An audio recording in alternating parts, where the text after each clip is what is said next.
Here again. He came back, but this time I was ready. So, a week goes by after the first attack. Nothing really. But you can bet every day from now I slept with one eye and one ear open. I'm 16 at this point, still living with my mom and siblings. I didn't expect them to try it again. They only really tried to strike once. But just to be safe, I looked and made sure I knew where my mom's gun was, just in case if robbers broke in. Except I wouldn't be using it on robbers. I'll be using it on the Phantom player. Meanwhile, I was playing Roblox in school, and I got a text from him. I don't know how. I blocked him. How could I be getting a text? This is strange. So I look at the text and it says 24 hours.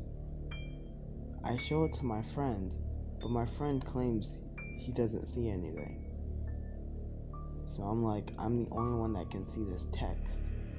What the hell? But yeah, what happened in the next 24 hours is the scariest moment of my life. Anyways, let's get into it. So, let's skip to nighttime. Sleeping. I hear a glass break.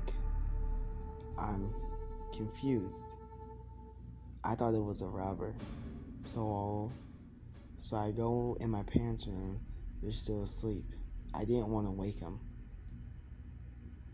I grabbed my mom's gun under the bed and armed myself like I was going into war.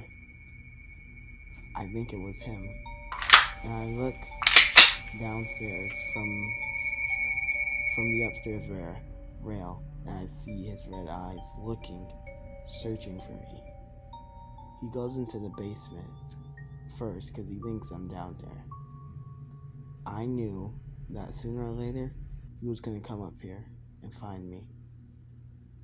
So, what did I do? I prepared myself. I put on armor. I put on stuff that is blast resistant. Anyways, as I kept going, so he walks up the stairs and he gets to my room.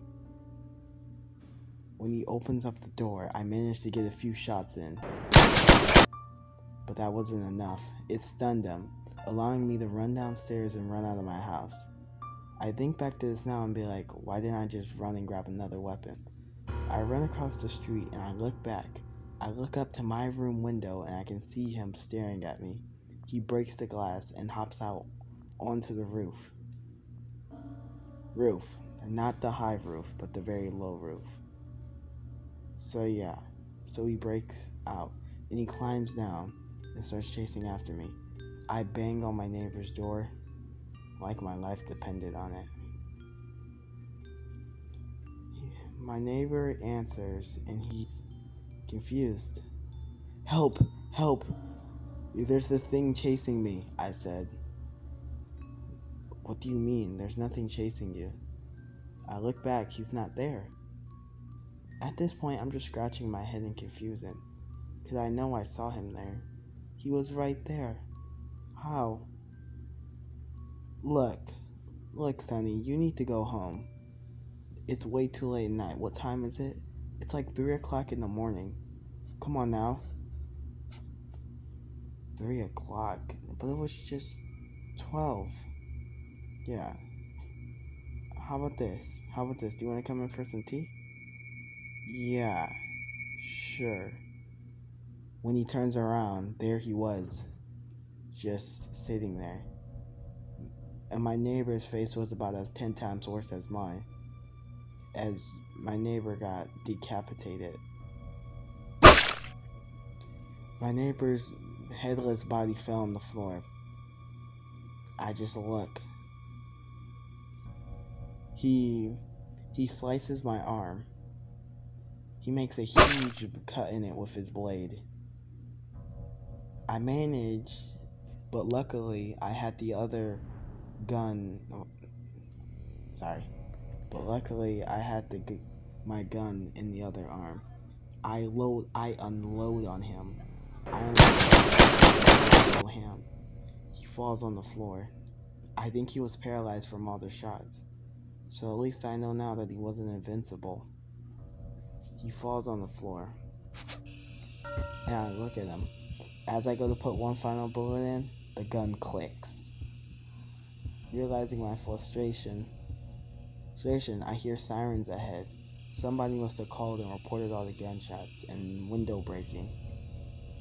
I sprint for my house, just making it inside. But when I'm making it inside, my mom turns on the lamp, and she asks me, why am I outside at 3 o'clock in the morning?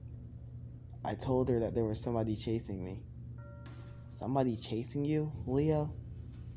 Okay, that's it. We're booking an appointment with the therapist. After the first time you got attacked, making quotation marks, there was nothing there.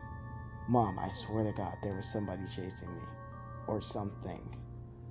That's another appointment for the therapist, I guess. Now just go to bed.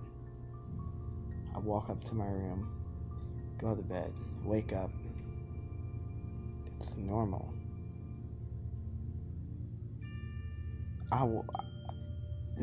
We're gonna skip to last night. This time I brought me and my friend. We were gonna catch this guy.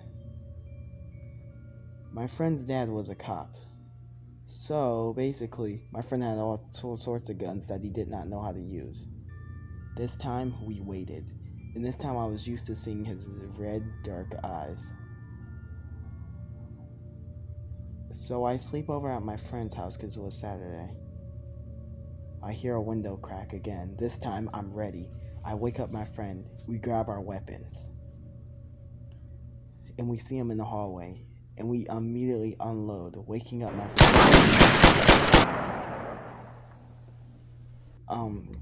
friend's dad. He's looking at us, seeing what he's doing, but he doesn't see anything. But we see him. So we just start firing on him. He falls down on the floor. This time I make sure to finish the job.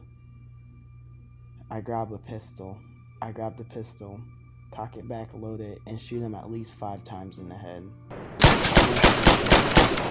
I wanted to see the life leave his body.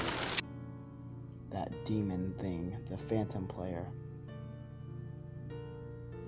But yeah, I wanted him to die.